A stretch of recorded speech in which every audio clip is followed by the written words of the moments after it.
नमस्कार दोस्तों, आपने देखना शुरू कर दिया है इजी इलेक्ट्रॉनिक फॉर यू। मेरा नाम है हरमनदीप सिंह।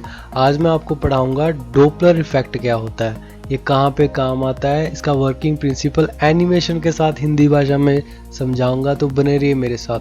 शुरू करने से पहले एक मोटिवेशनल कोट हो जाए।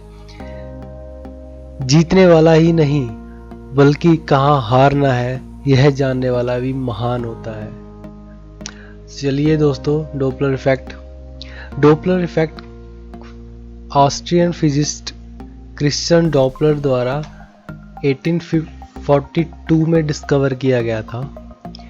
देखिए, यह सिंपल है। रडार के द्वारा जो हम टारगेट में सिग्नल भेजते हैं, उससे जो सिग्नल टकरा के वापस आता है, ठीक है, उसकी फ्रिक्वेंसी, उसके सिग्नल की फ्रिक्वेंसी चेंज होगी, ठीक है, चेंज होगी अगर टारगेट इज मूविंग, अगर टारगेट वो मूव कर रहा है। इसी को डॉपलर इफेक्ट बोलते हैं।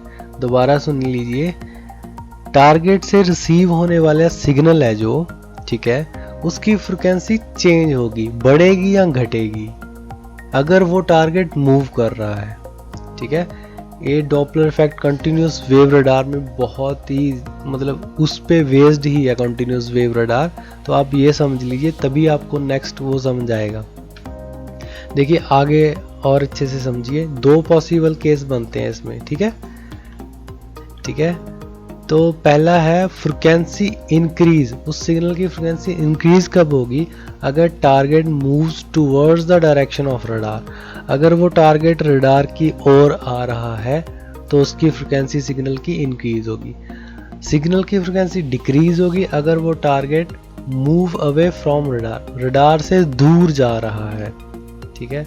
उम्मीद है आपको ये दोनों पॉइंट समझ आ गए होंगे। इंक्रीज होगी अगर रडार की ओर आ रहा है, डिक्रीज होगी अगर रडार से दूर जा रहा है।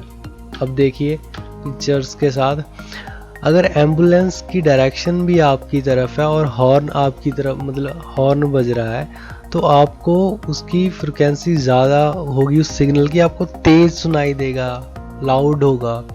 अगर एम्बुलेंस दूर जा रही है ऑब्जर्वर के से, तो हॉर्न कम सुनाई देगा और फ्रिक्वेंसी भी कम होगी। अगर स्टेशनरी है, मान लो कोई भी हॉर्न है स्टेशनरी, तो उसकी फ्रिक्वेंसी नॉर्मल रहेगी।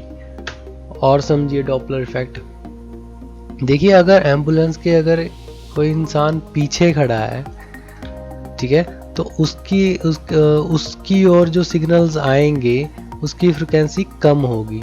अगर उसके आगे खड़ा है, हॉर्न भी आगे बज रहा है, तो उसकी फ्रिक्वेंसी ज़्यादा होगी सिग्नल्स। ये देखिए, हाई फ्रिक्वेंसी इस ऑब्जर्वर के लिए, लो फ्रिक्वेंसी इस ऑब्जर्वर के लिए।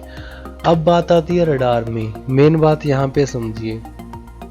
देखिए रडार, मान लीजिए कोई भी रडार हम किसी भी टारगेट की ओर, जैसे ये कार है, इसकी ओर भेजते हैं, ठीक है। तो अगर तो रडार इसके गाड़ी के आगे है और गाड़ी रडार की ओर मूव कर रही है, तो उसकी, उस सिग्नल की फ्रिक्वेंसी हाई होगी। अगर रडार उसके पीछे है, पीछे से सिग्नल भेजा है और फिर वापस टकरा के रडार के पास आया, तो उसकी फ्रिक्वेंसी लो होगी। ये देखिए लो फ्रिक्वेंसी है, ये हमारी हाई फ्रिक्वेंसी है, ठीक है। अगर कार खड़ी है, हमने सिग्नल भेजा, तो उसकी स्टेशनरी, स्टैटिक साउंड सोर्स, मतलब उसकी जो फ्रिक्वेंसी होगी स्टैटिक रहेगी। देखिए इसी प्रिंसिपल पे बेस्ड अपना नेक्स्ट लेक्चर, वीडियो लेक्चर में आपको पढ़ाऊंगा। कंटिन्यूस वेव रडार इसी पे बेस्ड है। उम्मीद है आपको अच्छा लगा और समझ आ गया होगा। अगर नहीं आया, आप दोबारा से देखिए, आपको श्योर है समझ आ जाएगा। देखिए, अगर अच्छा लगा तो लाइक और सब्सक्राइब करके ज़रूर जाइए। कुछ भी आपको इम्प्रूवमेंट चाहिए तो आप कमेंट कर सकते हैं।